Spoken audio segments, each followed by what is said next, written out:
Dando continuidad a las ramas de la geografía física y el objeto de estudio de la geografía física, en este punto vamos a hablar acerca de la biosfera o del componente biosférico que se desarrolla sobre la superficie de la Tierra. Es importante que tengamos en cuenta que al momento de hablar de geografía física también debemos hablar de toda la superficie viva que se desarrolla sobre la Tierra, porque este es también uno de los modeladores del paisaje al momento de hablar de geografía física. En este punto necesitamos saber qué es la biosfera. Entonces la biosfera es la capa del planeta Tierra donde se desarrolla la vida, es decir, todos los microbios, las plantas, los animales que podemos ver día a día sobre la superficie de la Tierra. En ella interactúan directamente componentes bióticos y abióticos, es decir, todos los seres vivos y todos los seres que no tienen vida, como el suelo, el agua, el aire, los minerales y las rocas. En este caso, todos estos componentes abióticos son importantes para el desarrollo de la vida de los componentes bióticos. Ahora vamos a hablar de las características de la biosfera. Entonces, ¿cuál es la primera de ellas? Que todo lo que está o ha estado vivo hace parte de la biosfera. Esta es tan antigua como el primer organismo vivo, es decir, aproximadamente 3.500 millones de años. Se ubica 10 kilómetros arriba del nivel del mar y 10 kilómetros por debajo del océano. Se dice que la biosfera es única porque sobre ella se desarrolla toda la vida de la superficie de la Tierra. Asimismo, utilizan la energía solar como fuente principal de energía. Otra de las características de la biosfera, y quizás la más importante, es que se interrelaciona con todos los elementos. Es decir, si nosotros afectamos una parte de la biosfera, estaríamos afectando otra de manera implícita sin tan siquiera darnos cuenta. Esto es lo que se conoce como un efecto cascada.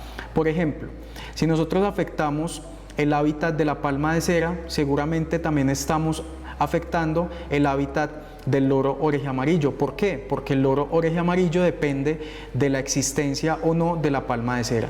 Si extinguimos todos los bosques de palma de cera, seguramente vamos a generar un proceso de extinción para el loro orejeamarillo. Por eso se conoce como un efecto cascada. Otra de las características pues es que toda la cadena trófica se relaciona a partir de ella, es decir, acá tenemos todos los organismos vivos, todos los organismos que son carnívoros, herbívoros, hacen parte de la cadena trófica, y esta es otra de las características de la biosfera. Ahora bien, ¿cuáles son los componentes de la biosfera? Primero tenemos los organismos, que son los que actúan o se comportan de manera individual. Estos pueden ser una forma, un animal, una bacteria o un hongo. Tenemos también las poblaciones, que es un grupo de organismos que se acomodan o se organizan en un área geográfica específica. Y tenemos también las comunidades, que es una asociación de poblaciones que se ubican en un área geográfica determinada. Es decir, acá podríamos estar hablando de la interacción de diferentes poblaciones. La biosfera y todos estos componentes son los cimientos de la biosfera, es decir, la tierra, el agua, el sol, el clima y la atmósfera. Cuando hablamos de esto, empezamos a hablar también de lo que son los ecosistemas, que son todos los elementos vivos y no vivos que interactúan en un lugar específico y que son el objeto de estudio de la ecología. Asimismo, es importante que tengamos en cuenta que es un bioma, que son áreas ecológicas más grandes y se definen por la presencia de factores bióticos o abióticos. Un bioma, a su vez, puede estar conformado por varios ecosistemas. Cuando nosotros hablamos de ecosistemas, podemos hablar de ecosistemas terrestres, acuáticos y marinos. En este punto, uno de los ecosistemas más importantes a nivel mundial y que es objeto de protección y preservación son los bosques tropicales, ¿sí? Uno de los principales ejemplos que tenemos a nivel nacional es el Chocó biogeográfico y el Amazonas, que es un bosque tropical lluvioso. Cuando hablamos de los diferentes tipos de ecosistemas, vamos a hablar en este punto de los ecosistemas terrestres. Uno de los principales ejemplos que tenemos a nivel nacional y que es objeto de estudio y de objeto de protección a nivel internacional son los bosques tropicales. En este caso, en Colombia, uno de los más importantes es el Chocó biogeográfico y el Amazonas. El bosque tropical lluvioso se encuentra entre los 0 y los 1000 metros sobre el nivel medio del mar y tiene unas temperaturas que superan los 24 grados Celsius y un aproximado de 1500 milímetros de precipitación anuales. Tiene una vegetación densa que varía entre los 20 y los 50 metros de altura. Aquí radica su importancia porque es una vegetación bastante variada, que es el albergue y el hábitat de diferentes especies. Tenemos también los bosques andinos que se ubican en las laderas de los Andes colombianos, se localizan entre los 1000 y los 3200 metros sobre el nivel medio del mar, son bosques bajos, muy densos y sobre todo de gran importancia para el ciclo hidrológico. Tienen unas altas alteraciones por la ganadería de tierra fría, es decir, en estos puntos se está generando un proceso de expansión de la frontera agropecuaria que ha venido afectando este tipo de ecosistemas. Uno de los principales ejemplos que tenemos a nivel nacional es la zona andina colombiana, la Sierra Nevada de Santa Marta y la Serranía de la Macarena. Tenemos también otros ecosistemas de tipo terrestre que son los ecosistemas xéricos, son formaciones costeras muy secas, tienen unos escasos índices de precipitación. En este tipo de ecosistemas, en algunos casos, no en todos, no se presenta precipitación al cabo de varios años. ¿Sí? Se presenta vegetación de cactus, hay unas zonas de alta presión atmosférica y es una vegetación xerófila, es decir, esa vegetación espinosa que podemos ver en este tipo de ecosistemas. Uno de los principales ejemplos a nivel nacional los tenemos en La Guajira, el desierto de la Tatacoa, en el Chicamocha y en la zona del Patía. Tenemos también los ecosistemas acuáticos. Los ecosistemas acuáticos pueden ser de tres tipos. Los primeros de ellos, los ecosistemas lóticos, que son los ríos y otros sistemas de agua corriente, es decir, los que fluyen con bastante periodicidad.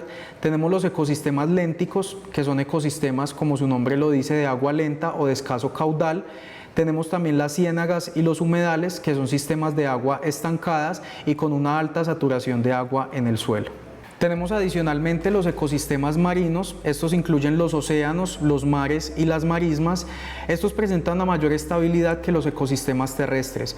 Es importante que tengamos en cuenta que los ecosistemas marinos permiten el ingreso de la luz solar aproximadamente hasta zonas de 200 metros de profundidad. Esta zona donde ingresa la luz solar se conoce como la zona fótica. Adicionalmente, pues hay unas zonas más oscuras donde no alcanza a ingresar la luz del sol y se conoce como una región afótica. En este punto, los ecosistemas marinos presentan un gradiente altitudinal o una variación altitudinal.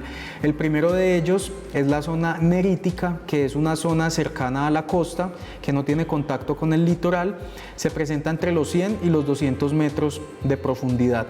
Hay una zona que se conoce como la zona pelágica, que se ubica desde los 200 hasta los 4000 metros de profundidad. Finalmente, la zona abisal, que es la zona más profunda del océano, y en este no se efectúan procesos de fotosíntesis. Es decir, en esta zona pues la presencia de vida es casi que escasa.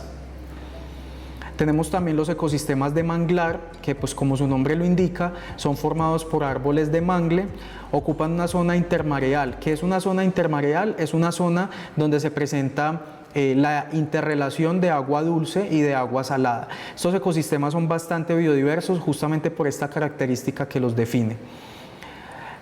Presentan una vegetación con adaptación a estar sumergidos porque la mayor parte del tiempo están cubiertos de agua.